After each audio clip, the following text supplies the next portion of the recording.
Hey, coucou tout le monde. Donc aujourd'hui, je vais essayer de filmer un petit vlog de ma journée au Parc des Loups à Corzieux. Donc je vous fais cette petite intro dans la voiture avec ma mère. Bon, ma mère n'est pas là.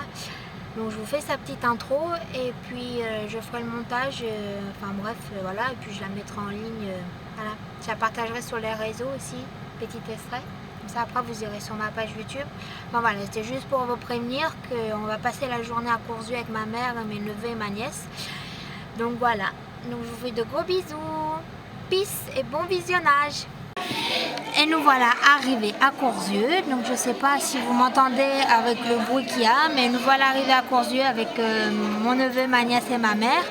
On va passer une bonne journée. Donc dans tous les cas, je vais tout vous filmer, mais pour l'instant on fait une pause parce que là on va manger. Donc je vous dis à tout à l'heure. Bisous. Dans la nature pour se nourrir, ils sont essentiellement carnivores, ils mangent de la viande et on les répartit en deux grands groupes, deux grandes familles. Le premier, ce sont les rapaces diurnes, ils volent le jour. Le deuxième, les rapaces nocturnes, eux, volent généralement la nuit. On va commencer en vous présentant quelques rapaces nocturnes, des oiseaux qu'on a longtemps méconnus, ignorés. Normal, ils évoluent généralement dans l'obscurité. Et ça nous permet de faire des économies en plus. On n'a pas besoin d'acheter de poison pour se débarrasser des souris. Dans le Grand Nord vit une autre espèce de chouette. C'est la première que vous allez voir ici aujourd'hui. Elles sont beaucoup plus grandes. Il s'agit des chouettes laponnes. Elles sont trop belles.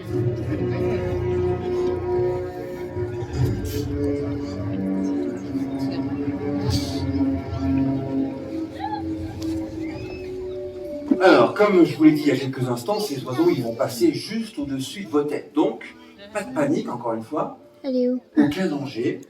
Les oiseaux ne vous veulent aucun mal. Ok ? Alors, maintenant qu'on la voit de près, cette chouette, à votre avis, un oiseau comme celui-ci, combien ça pèse? Je vous l'ai dit qu'elle passerait juste à côté. On fait les malins. Magnifique. Oh, punaise. Combien? 4 kilos? D'autres idées? 5, 2, Il y en a une là-bas. 6, 3, 1,5. 500 grammes, monsieur? D'accord? D'autres idées? 8. On n'est pas obligé de monter, on peut descendre. 10, 50, d'accord. Ok, on va s'arrêter. Alors, là, je vais vous donner la réponse. Cette chouette, ce matin, elle pesait 800 grammes. Magnifique. Avec les griffes. C'est vraiment pas mal. 800 grammes, pour vous donner un ordre d'idée, c'est le poids d'un furet, c'est le poids d'un cochon d'Inde. Un mammifère qui est évidemment tout petit. Cette chouette, elle est beaucoup plus grosse qu'un cochon d'Inde. Elle est belle, hein? Pourquoi? Oui. D'une part, il ne faut pas se le cacher, elle a une grande partie composée de plumes. Les plumes, ça prend beaucoup de place, c'est évidemment très léger. Et puis aussi, comme tous les oiseaux qui volent, ces chouettes, elles ont un squelette qui est particulier. Un squelette qui est creux, qui ressemble un petit peu à du bambou. Un squelette très solide et très léger, lui aussi, ce qui permet aux oiseaux de voler sans se fatiguer. Alors ça, c'est vrai pour tous les oiseaux qui volent, hein, pas seulement ces chouettes. Tous les oiseaux ont un squelette très très léger. Autre chose intéressante à regarder chez ces oiseaux, regardez de chaque côté de leurs yeux. Vous verrez deux espèces de demi-disques un petit peu en forme de lune. Ces demi-disques, on appelle ça des disques faciaux, des masques faciaux. À quoi ça leur sert, un masque facial? Eh bien, ça va leur servir à écouter. Elles écoutent avec la face. Les disques faciaux, comme nos oreilles, récupèrent le bruit, les sons, et puis les dirigent vers leurs vraies oreilles. Alors, les vraies oreilles, chez les oiseaux et chez les chouettes en particulier, on ne les voit pas. Ce sont deux petits trous percés de chaque côté de la tête. En neige. C'est Edwige de Harry Potter. C'est effectivement... Tu peux la prendre en photo, Nani. Nous vous présentons ici une femelle chouette arfan. Et comme toutes les femelles de son espèce, elle est blanche, tachetée de noir. Les mâles, quant à eux, sont complètement blancs, un blanc immaculé.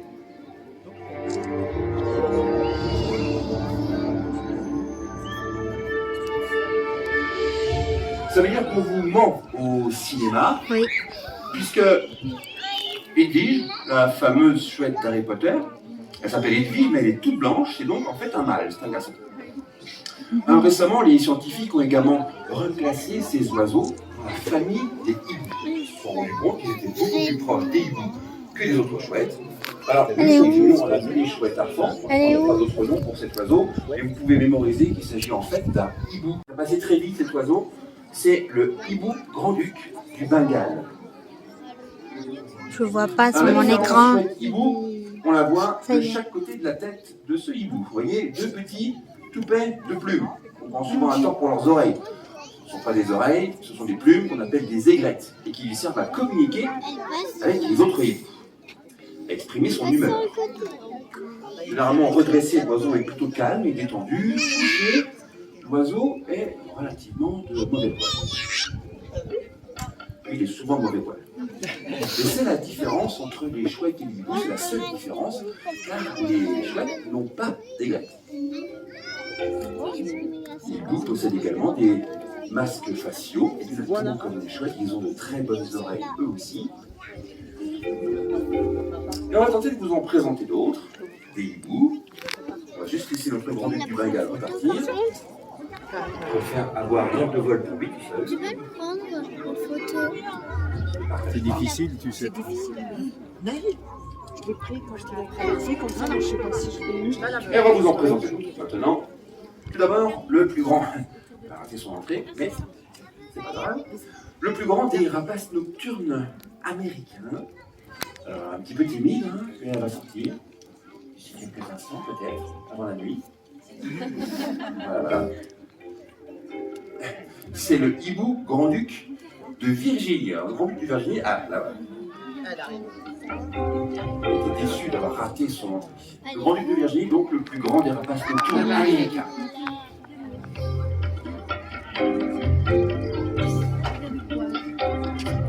En voici un autre, le hibou grand-duc d'Europe. Alors lui, c'est le plus grand de tous les rapaces nocturnes sur la planète. Et enfin, le petit dernier en face, le gros gris aux yeux noirs. Évite de parler, tu vas être dans le caméra dans le film. Alors lui, c'est le plus grand des rapaces nocturnes d'Afrique. Le grand-duc d'Europe, ici, est un super prédateur, un oiseau qui va chasser de gros rongeurs jusqu'à la taille d'un lièvre. Il peut également s'attaquer à de jeunes renards, voire même à des chats sauvages. Un oiseau aux serres extrêmement puissantes. C'est même d'ailleurs les oiseaux les plus puissants que vous verrez ici aujourd'hui. Les serres d'un grand-duc sont plus puissantes que celles d'un aigle. Et déjà, on compare la pression dans les serres d'un aigle à la mâchoire d'un berger allemand. Imaginez la pression dans les serres d'un grand-duc.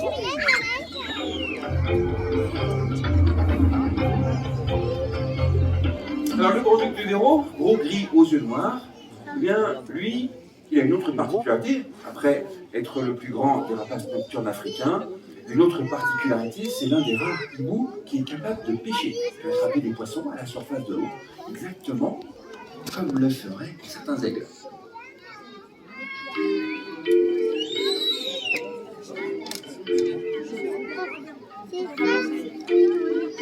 Alors quelque chose qui frappe immédiatement lorsqu'on voit un hibou, ce sont ses yeux, surtout la taille de ses yeux.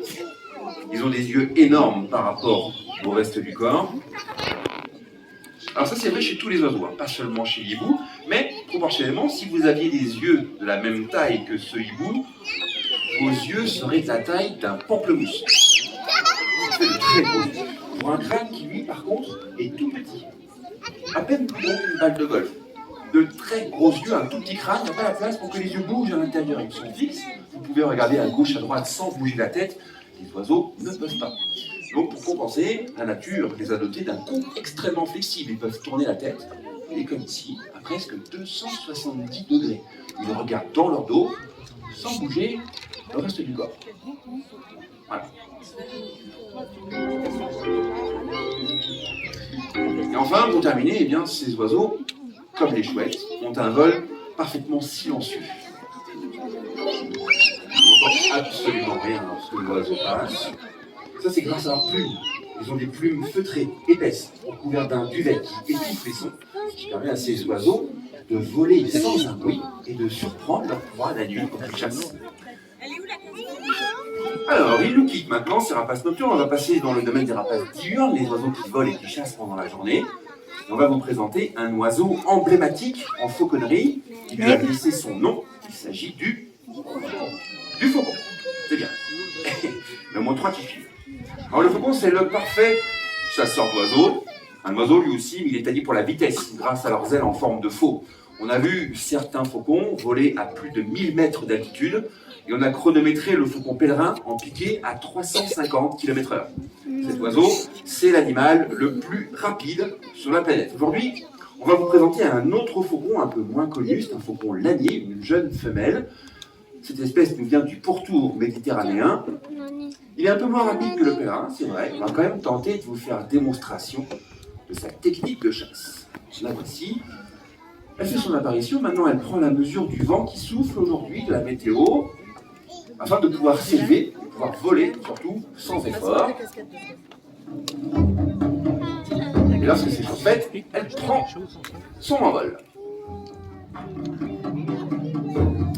Alors, la technique favorite de chasse du faucon, c'est l'attaque en piqué.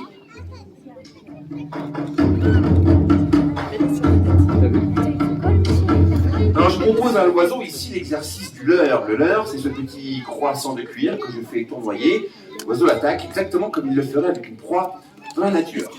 Il est plutôt têtu, le faucon. Il va continuer à placer ses attaques jusqu'à ce qu'il réussisse à attraper sa proie ou jusqu'à ce qu'il soit obligé de se poser pour reprendre son souffle. Ils sont plutôt taillés pour le sprint, pas vraiment pour l'endurance.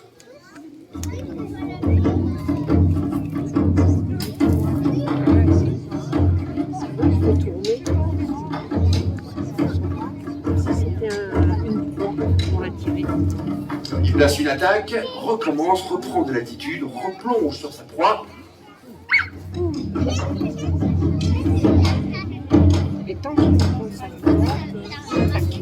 Et lorsque la proie est bien placée, il attrape en plein vol. Ah, j'ai loupé. Le saluer, ce petit faucon. Elle a chassé vaillamment. Maintenant, un réflexe naturel de l'oiseau, elle ouvre les ailes pour cacher sa prise à d'autres prédateurs qui pourraient venir lui voler. Maintenant, je dois lui proposer de me rendre le leurre et je lui échange contre une récompense. C'est un moment un peu délicat. Lunettes de soleil de la Une petite. relation de confiance S'il te avec plaît. l'oiseau, il doit accepter de lâcher sa prise. Ensuite, évidemment, je lui laisse la manger, la récompense. Elle l'a bien méritée. En fauconnerie, on dit alors que je fais courtoisie à ce faucon. Alors le faucon, c'est un oiseau très particulier en fauconnerie. C'est l'oiseau que faisaient voler les rois et les princes au Moyen-Âge. Un oiseau qu'on dit de haut vol, ça veut dire qu'il chasse d'autres oiseaux. Il existe une autre catégorie d'oiseaux en fauconnerie. On dit eux plutôt de bas vol. Ces oiseaux vont chasser des proies terrestres, des proies qui courent. On va vous présenter l'une des familles les plus répandues, il s'agit des buses. Ah, les puces. Et voici la première, la buse bleue de la cordillère des Andes. Il y a une buse, on vient de dire, Joriane. Autre buse, elle nous vient de Mandchourie, en Chine, c'est la buse de l'Himalaya.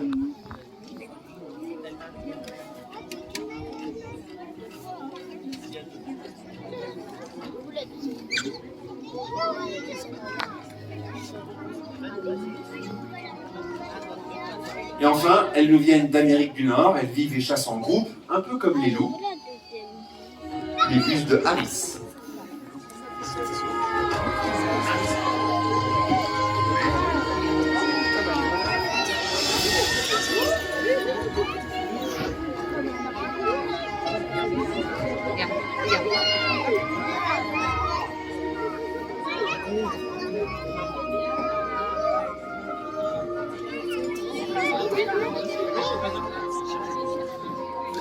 Les buses ne sont pas, à proprement parler, de très grands chasseurs. Elles sont très efficaces, mais chassent plus. Je vais déjà commencer par essayer de les attirer dehors. Il fait trop chaud pour qu'elle sorte, la pauvre bête. J'essaie d'attirer les marmottes dehors avec la nourriture.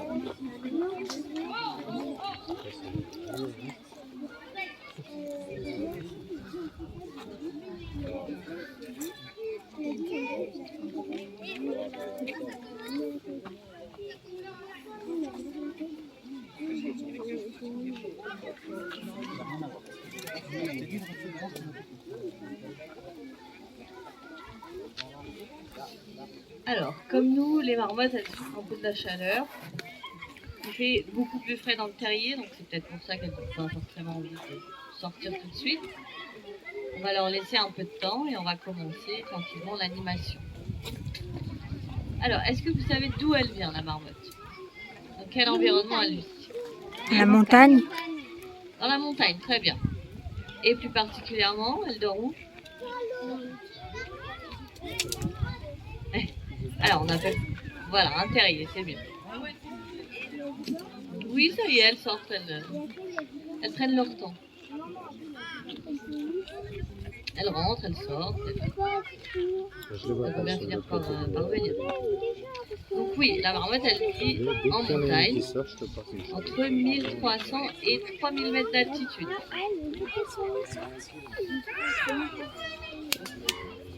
Est-ce que vous avez une idée de ce qu'elle mange, la marmotte, dans la nature? Des fruits, je pense. Oui? Alors non. Alors les légumes, ce sera uniquement ici. En montagne, il n'y a pas vraiment de légumes. Des sauterelles, très bien. Des fruits, ça peut arriver. Des plantes, oui. Des fleurs particulièrement. Des vers de terre. Oui. Des feuilles, de l'herbe. On dit qu'elle est herbivore. Principalement, elle va manger de l'herbe. Et à côté, elle va compléter avec des petits vers de terre, des petits lézards, des fleurs.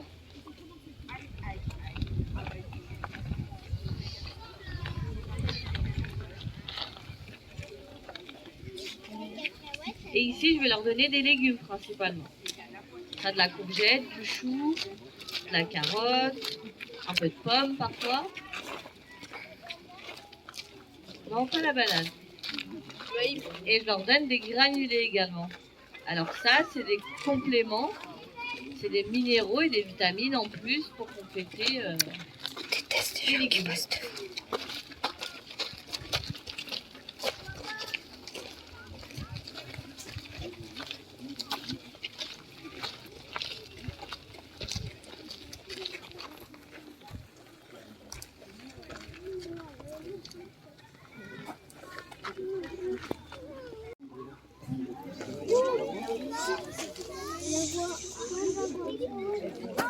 Oh, ça y est. En voilà une deuxième. Alors, vous voyez, je pense qu'il fait un peu trop chaud pour elles parce qu'elles viennent chercher la nourriture et elles rentrent dans le terrier tout de suite derrière. Alors, celle-ci Oh, fais chier. celle-ci qui est devant vous, c'est la maman. Dans cet enclos, on a 4 individus. Donc, on a un mâle adulte, une femelle adulte et leurs 2 petits. Et celle-ci, c'est la femelle adulte. Une meute de 4 loups. Je ne sais pas si vous avez entendu les informations que j'ai données avant, donc je vais juste les redonner. Donc là, on a 3 mâles et une femelle, dont un mâle reproducteur et une femelle reproductrice. Donc la femelle, elle est reconnaissable parce qu'elle a le dos un peu plus foncé que les autres. Elle a des traits un peu plus noirs, disons gris argenté. Et elle est un peu plus petite sur pattes et elle a un peu plus menue que les autres. Le mâle reproducteur, lui, il est reconnaissable parce qu'il a une griffure un petit peu sur le museau. C'est celui qui est tout à droite là-bas. Donc le loup blanc, on l'appelle aussi le loup arctique. Il vient du Grand Nord, du Groenland, de l'Alaska ou encore du Canada. Il va vivre dans les grandes plaines enneigées. C'est pour ça qu'il est tout blanc. C'est pour mieux se camoufler et chasser plus facilement ses proies dans son environnement.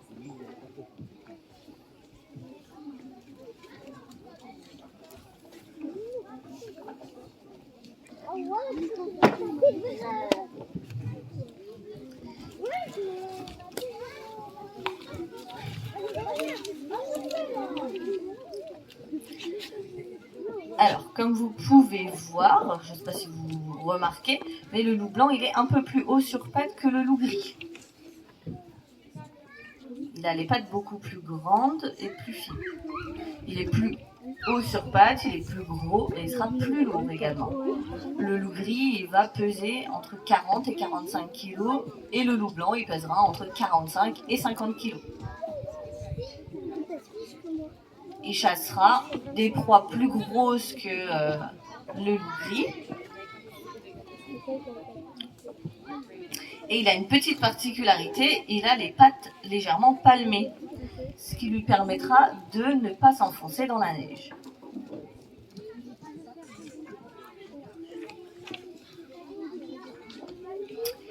Et je ne sais pas si vous avez remarqué, mais il a les oreilles plus petites. Les oreilles petites comme ça permet de garder la chaleur. Par exemple, le lycaon, c'est un animal qui vit en Afrique, il a de très grandes oreilles. Ça aura l'effet inverse. Le lycaon, il a les grandes oreilles pour que la chaleur puisse se dégager.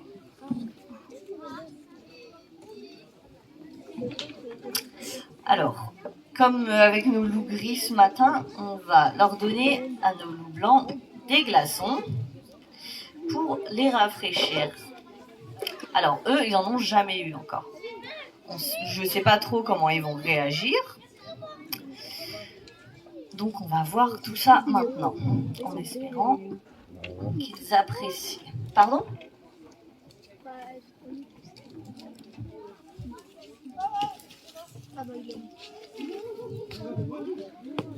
Alors, ils connaissent pas encore, donc ils vont s'approcher, ils vont essayer de le toucher, ils vont essayer de le manger, ils vont essayer de faire plein de choses. Alors, les glaçons, c'est vraiment pour les rafraîchir. C'est pas pour les nourrir, hein. C'est juste parce qu'avec les grosses températures, c'est d'une façon, on appelle ça un enrichissement. Ça va permettre de les occuper, de les changer un petit peu et de les rafraîchir par la même occasion. Donc là, on va regarder comment ils réagissent.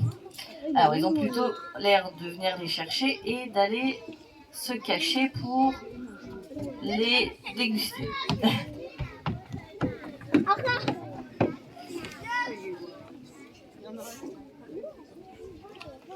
Il y en a un caché.